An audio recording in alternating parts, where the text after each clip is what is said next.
Ujian Biologi Bu Witi, dan Amarah Gubernur. Cerita dramatis dengan gaya bahasa sederhana, di suatu pagi yang biasa di SMA Negeri 1, Cililin, Kabupaten Bandung Barat, ruang kelas 11 IPA 2, tampak seperti biasanya riuh rendah sebelum ujian. Hari itu, Bu Witi Yuningsih, guru biologi yang sudah mengajar lebih dari 10 tahun, masuk kelas dengan wajah tenang. Di tangannya ada beberapa lembar soal yang sudah ia ketik malam sebelumnya. Anak-anak, hari ini kita ujian tentang sistem reproduksi. Soal nomor 1, tolong gambar organ reproduksi milik sendiri.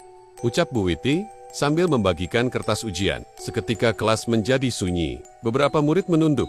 Ada yang saling pandang, ada juga yang mulai menggambar dengan wajah ragu. Tidak semua merasa nyaman, tapi karena ini ujian, dan yang memberi soal adalah guru mereka, maka mereka pun menurut. Tak lama, Bu Witi mengambil ponsel dan mulai merekam. Ia berniat mendokumentasikan betapa seriusnya anak-anak mengikuti ujian. Di dalam videonya, terlihat ponsel siswa sudah dikumpulkan rapi di meja guru. Ia menyebutkan bahwa ini adalah bagian dari pembelajaran biologi, bukan hal yang tabu. Video itu kemudian diunggah ke akun media sosial pribadinya. Tanpa ia sangka, dalam hitungan jam saja, video itu viral. Ratusan komentar masuk, ada yang marah, ada yang membela, dan banyak yang tidak mengerti niat sebenarnya dari Bu Witi. Di hari yang sama, jauh di Jakarta, Gubernur Jawa Barat, Deddy Mulyadi, baru saja selesai rapat di Komisi Kedua, DPR RI, ia membuka ponselnya dan melihat notifikasi berita, guru di Bandung minta siswa gambar alat kelamin sendiri.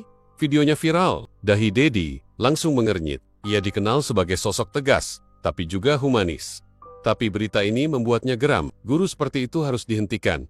Besok, saya berhentikan, katanya, tegas di hadapan wartawan. Tidak ada toleransi untuk tindakan yang tidak mencerminkan spirit pendidikan. Media langsung memblow up pernyataannya. Berita itu pun semakin viral, dan nama Bu Witi mulai disebut-sebut. Di rumahnya, Witi hanya bisa menunduk. Ia tak menyangka bahwa niatnya mengajar dan memberi visualisasi justru berubah menjadi badai besar. Malamnya, Bu Witi membuat klarifikasi. Ia merekam diri sambil menangis pelan. Saya Witi Yuningsih, guru biologi. Video itu saya buat untuk pembelajaran. Saya tidak punya niat buruk. Tapi saya akui, saya khilaf karena mengunggahnya ke media sosial, ucapnya.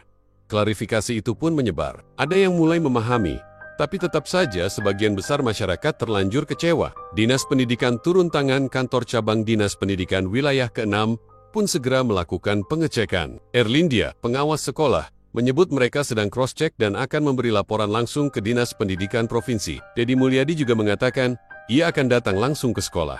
Ia tidak ingin hanya mendengar satu sisi cerita. Ini momentum penting, kata Deddy. Kami akan perkuat pengawasan di sekolah-sekolah. Tapi kita juga harus adil. Kita dengarkan penjelasan guru sebelum ambil keputusan final. Keesokan harinya, di sekolah Bu Witi duduk di ruang guru dengan tangan gemetar. Kepala sekolah dan perwakilan dari Dinas Pendidikan duduk di seberangnya. Tak lama kemudian, mobil dinas gubernur masuk ke halaman sekolah. Deddy Mulyadi turun dengan wajah serius. Ia bertemu dengan Bu Witi secara langsung. Mendengar penjelasannya, meminta ia menunjukkan soal dan menjelaskan metode mengajarnya. Bu Witi, saya bisa pahami niat ibu, tapi publik sudah kecewa karena videonya. Ini bukan sekadar soal biologi, tapi soal etika, ucap Deddy pelan. Ia tak langsung memecat, tapi ia meminta Bu Witi untuk cuti sementara. Kita akan kaji lebih lanjut, sambil ibu introspeksi. Kalau nanti memang tak pantas diberhentikan, kita bantu rehabilitasi nama baiknya. Lanjutnya, akhir cerita kasus ini menjadi pelajaran besar di dunia pendidikan tentang pentingnya etika, empati, dan kehati-hatian dalam menggunakan media sosial. Tentang bagaimana niat baik bisa berubah jadi bencana jika disampaikan dengan cara yang keliru.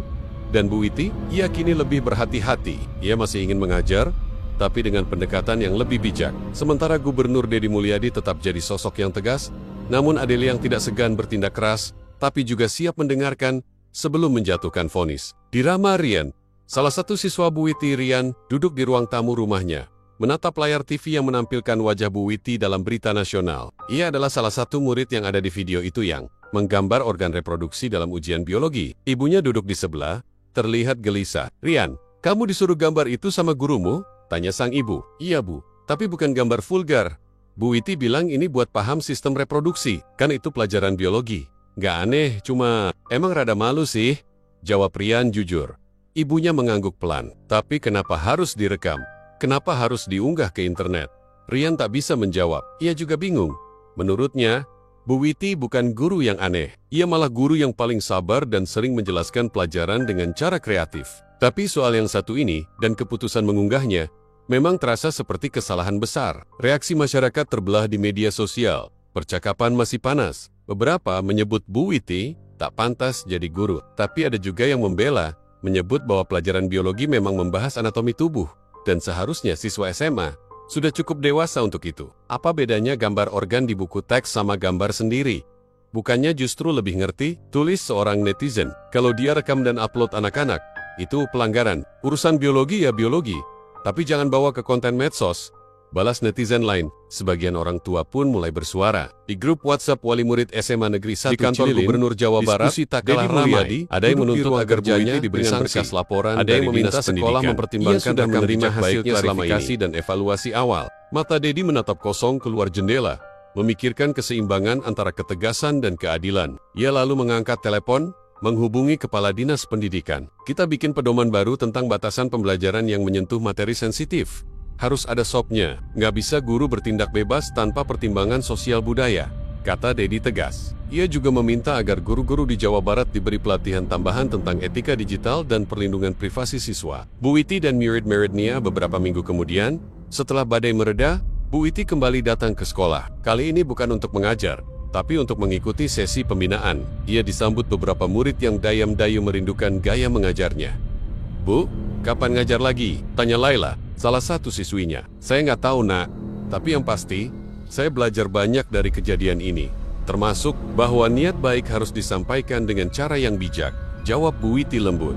Di wajahnya, tak ada lagi air mata. Yang ada hanya harapan agar dunia pendidikan bisa menjadi tempat yang aman, jujur, dan tetap menghargai batas. Penutup cerita kasus Bu Witi bukan hanya soal ujian biologi. Ia adalah cermin tentang betapa cepatnya masyarakat bisa menghakimi sebelum memahami. Tentang bagaimana media sosial bisa mengubah ruang kelas jadi ruang sidang. Tapi juga tentang harapan bahwa dengan niat baik dan sikap terbuka, pendidikan bisa diperbaiki, dan guru bisa belajar seperti halnya murid Don Dedi Mulyadi. Ia tetap berdiri sebagai pemimpin yang tak ingin anak kenania tumbuh tanpa arah. Tegas saat perlu, tapi manusiawi saat semua butuh penjelasan. Pagi itu, di rumah Bu Witi duduk di meja makan, memandangi secangkir kopi yang sudah dingin. Rumahnya masih sepi, suaminya sudah berangkat kerja, anaknya sedang sekolah. Ia masih terbayang wajah-wajah siswanya Laila, Rian, Zaki, dan yang lainnya yang beberapa minggu lalu sempat takut, bingung, bahkan marah. Ia menghela napas. Andai aku lebih hati-hati, gumamnya. Sejak kejadian itu, Bu Witi menjalani pembinaan di kantor cabang dinas. Ia ikut sesi konseling, evaluasi metode mengajar, dan bahkan pelatihan komunikasi digital. Banyak yang ia pelajari, tapi luka di hatinya belum benar-benar sembuh. Yang paling menyakitkan bukan hanya tuduhan di media sosial, tapi perasaan gagal sebagai pendidik. Ia ingin membantu murid memahami biologi, tapi caranya ternyata dianggap salah oleh dunia. Hari pertemuan dengan orang tua murid sekolah mengadakan forum terbuka antara guru, kepala sekolah, dan orang tua murid. Bu Witi Haider, meski hatinya berdebar, ia tahu mungkin akan ada yang marah atau bahkan menyerangnya secara pribadi. Namun yang terjadi justru berbeda. Seorang ibu berdiri, mengenakan kerudung abu-abu. Ia adalah ibu dari Rian. Saya ingin bicara, katanya dengan tenang. Semua menoleh. Saya dulu marah, tapi setelah mendengar langsung penjelasan Bu Witi, saya tahu beliau tidak berniat buruk. Saya juga minta kita semua belajar dari ini. Jangan buru-buru menyalahkan. Jangan cepat menghukum. Tapi kita juga harus jaga privasi anak-anak. Itu penting. Ruangan hening sejenak. Lalu beberapa orang tua lain mulai angkat bicara. Ada yang setuju, ada yang tetap kecewa, tapi semua akhirnya sepakat. Pendidikan harus dibarengi pemahaman etika oleh semua pihak. Beberapa hari kemudian, Gubernur Dedi Mulyadi datang kembali ke Bandung Barat, kali ini tanpa rombongan besar. Ia datang ke sekolah, ditemani Kepala Dinas Pendidikan. Di ruang sudah lihat laporan lengkapnya. Ia duduk bersama Bu Witi. Bu Witi, saya tahu niat ibu sebenarnya, tapi kita ini pemimpin, pendidik, sekali salah langkah, dampaknya bisa besar. Bu Witi menunduk. Saya siap menerima keputusan apapun, Pak Gubernur. Dedi terdiam sejenak. Saya tidak akan memberhentikan ibu, tapi saya ingin ibu jadi contoh perubahan. Ibu tetap bisa mengajar, tapi mulai semester depan, saya minta ibu jadi mentor guru lain dalam hal pembelajaran sensitif. Saya ingin sekolah belajar dari kesalahan ini, bukan hanya menghukum. Bu Witi tak bisa menahan air matanya. Kali ini bukan karena takut, tapi karena lega. Epilog. Di ruang kelas yang sama beberapa bulan berlalu. Kelas 11 kini sudah naik ke kelas 12. Bu Witi kembali mengajar dengan pendekatan baru. Kali ini ia lebih sering berdiskusi, membuka ruang tanya jawab, dan melibatkan siswa dalam membuat materi pembelajaran. Di papan tulis tertulis, hari ini, sistem reproduksi, etika dan ilmu pengetahuan Rian mengacungkan tangan. Bu, kenapa dulu ibu berani kasih soal itu? Bu Witi tersenyum. Karena ibu percaya kalian bisa dewasa, tapi ibu juga belajar bahwa kepercayaan itu harus dibarengi kebijaksanaan. Dan sekarang, kita belajar bersama-sama. Ilmu harus disampaikan dengan cara yang benar. Kelas pun ramai dengan diskusi. Tidak ada rasa takut, tidak ada marah. Yang ada hanya semangat belajar dari kesalahan, tumbuh bersama. Dan di luar kelas, Gubernur Deddy Mulyadi berdiri di koridor sekolah, memperhatikan dari balik kaca. Ia mengangguk kecil. Mungkin ini bukan akhir, tapi awal-awal dari wajah baru pendidikan di Jawa Barat.